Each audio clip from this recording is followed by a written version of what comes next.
Hi everyone, Heloise here. Welcome back to my channel.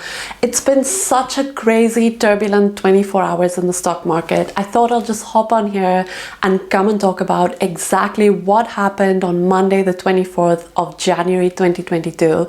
It's such a scarce event historically, and so I'm going to take a look at how many times it's happened, why it's significant, and what history might tell us about an event like this. Yesterday, markets worldwide responded so strongly to news about growing tensions between Russia and the West over the Ukraine, as well as potential interest rate hikes. So this initially pushed the S&P 500 into correction territory, which means being 10% off its previous high.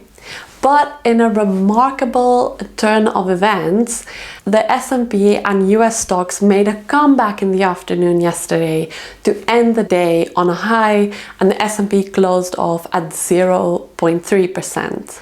This massive comeback was largely driven by bargain hunters, including myself, who were buying up these hard-hit stocks. The overall effect of this was a daily swing from highest point to its lowest point of 4.4% for the S&P 500, which is the biggest swing it's had since March 2020 when the pandemic first hit. A swing like this occurring in a single day is called a 4% plus intraday swing because it happened in the same day. This phenomena was not only in the S&P 500 but also extended to the Dow. This was the first time in history where the Dow finished the day on a high after dropping 1,000 points earlier in the day. Also, the Nasdaq ended 0.6% higher. Following these events yesterday, market volatility is officially at its highest in over a year.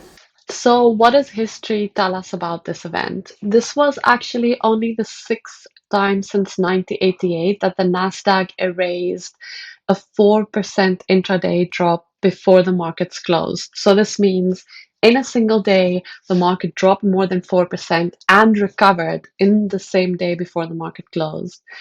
So in this chart, which is from Bloomberg, we can see that we've highlighted the previous 5 reversals which has occurred, yesterday being the 6th. So from this, we can see that the last 4 events all happened in times of extraordinary market stress. The first being during the dot-com bubble, and then again during the 2008 financial crisis. However, if we look a bit closer, in the period immediately following these swings, we can see that there were even further drops. So the pain may not be over yet. From the graph, we can see that the Nasdaq dropped an average of 6% in the month following the events, and on average, it dropped 8% over the 3 months following the events. So the analysis of these historical events forewarns us that the true bottom may not be here in the short term. However, let's take a bit of a longer term view of the data. We also see from the past that the Nasdaq rose on average 11% in the year following those 5 events. So while this may indicate some discomfort in the short term, it is certainly good news for those who are taking a longer term view of their portfolios and have the discipline and patience to persist in times as volatile as these. So what does this mean for our portfolio in 2022? In the short term, this means that I'm probably unlikely to close off a lot of the red positions you currently see in the portfolio, unless my analysis of the stock changes and I feel that it no longer fits in the portfolio.